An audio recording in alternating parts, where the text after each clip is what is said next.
Just because swimmers aren't directly using their arms to create propulsion doesn't mean there's not a finish during underwater kicking.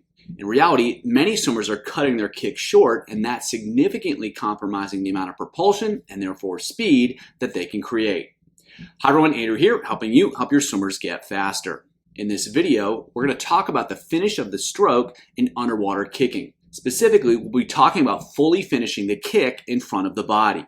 This is a critical component of creating speed underwater because swimmers are moving their feet incredibly fast and they've still got effective propulsive positions. That allows them to move a lot of water. That allows them to create a lot of speed. Unfortunately, a lot of swimmers are focused on keeping their kick rate really high. And while that's certainly important, it's also important for swimmers to ensure that they're maintaining an effective range of motion through the kick as well.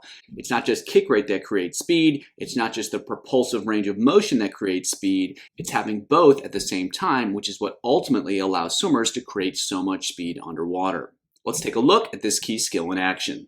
So the key point to look for is the finishing position of the feet relative to the rest of the body. So if we watch here, the feet are going to kick down and the feet are going to be in front of the chest. The chest is going to be pressed a little bit forward, and so the chest is going to be in front of the hips, and so the feet are well in front of the hips, but they also remain in front of the chest as well. So it's a term I originally heard Russell Mark refer to as kicking through the center line, and so that's really what it is. Through the center line of the body, the feet are going to be well in front of that position, and that's going to be fully finishing the kick. A lot of times swimmers will finish the kick in line with the body, and that's not going to get them as much as they can out of each kick. So as we watch here, the feet are going to continue to be well in front of the hips. The feet are definitely in front of the chest as well, and that's going to be a full finish of the kick. So what's so important about that is that the feet move past the body. So that's going to be important because as the feet move past the body, they're moving very quickly. And they've still got a good angle on the water. As you can see there, the feet are still pointing backwards. So that's going to allow swimmers to create a lot of propulsion. Secondly, you can see here when the kick finishes, that's going to result in a change of posture. And so that presses the chest down a little bit, pushes the hips up a little bit. And then that movement, when swimmers reverse that, when they snap out of it right there, that's going to generate a lot of the power that moves down the body and then results in a fast and effective kick too. So not only is finishing the kick going to create more propulsion per kick because swimmers are able to get more out of each kick from here to there, it's also going to set them up for the next kick by putting their body in a position where they can start that wave of undulation, let it travel down the body and really snap through. As you can see, right when the kick finishes, that's going to move the hips up. It's going to move the chest down a little bit, and then when swimmers reverse that motion right there, that's what generates the wave of undulation. That's what powers the kick itself. So the finish of the kick is going to be really important for creating propulsion in that kick itself, but also setting up the chain of events that leads to more propulsion in the next kicking cycle. So this swimmer in particular has a pretty strong arch in their back. The feet are well in front of the hips. And so different swimmers, that's going to look a little bit different, but what we're looking for is the overall trend where the feet are well in front of the body. And that's ultimately going to be a position of an effective finish of the kick. So if we watch another swimmer here, what we're going to see is the feet end up again well in front of the body. And you can see here too, the feet are going to kick down, and then you're going to see the change in posture too. Hips go back, chest goes down, and then when the swimmer reverses that, again, that starts that wave of undulation. And that wave of undulation is going to power the kick. So again, the feet are going to finish well in front of the hips. They're going to finish in front of the chest as well.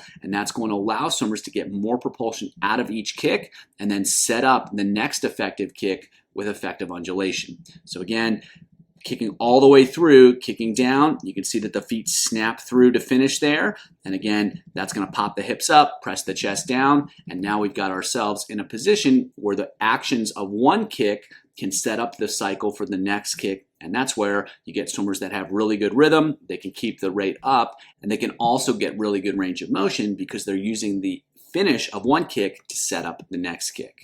And so, of course, these dynamics don't just happen on the stomach, they happen on the back as well. And so we'll see here, boom, there's the kick, the finish of the kick, and the feet are going to end up well in front of the chest, and they're going to end up well in front of the hips as well. And so we can watch too, we see that flick through, then we get the chest pressing up, we get the hips pressing back. So while many swimmers will actively lift their chest to help power the kick, when they combine that with the finish of the kick, we've got two different movements happening at the same time to magnify the impact of one. And so by finishing the kick effectively, again, it helps set up the next kicking cycle by creating that wave of undulation, putting swimmers in a position where they've got it set up. And so now all swimmers have to do is reverse out of this position, and then they've got that wave of undulation traveling back down. It sets up the next kick, and then it goes on and on and on. And so again, the finish of the kick from right here to right there, snapping everything through, allows swimmers to create that much more propulsion, and it helps them set up the next kicking cycle as well by adjusting the body posture, putting them in a position to start a wave of undulation.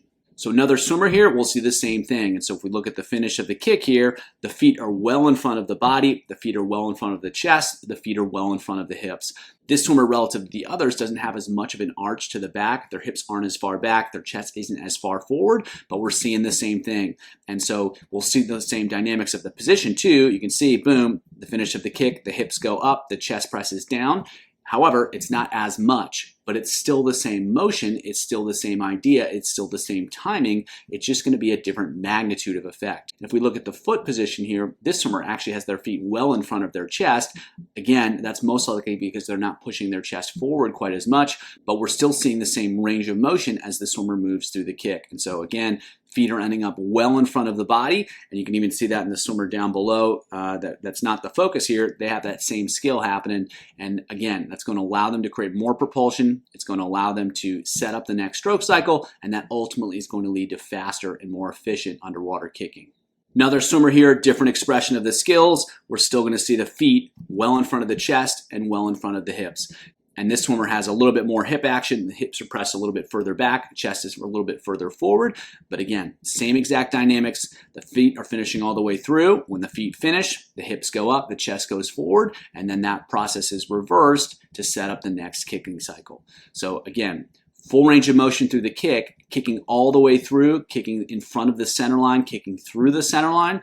That's going to allow swimmers to finish their kick. That's going to help them create more propulsion, and that's going to help shift their body position so that they can create an effective undulation, which will power the subsequent kick. For more on how to help swimmers create as much propulsion as possible, check out the video below.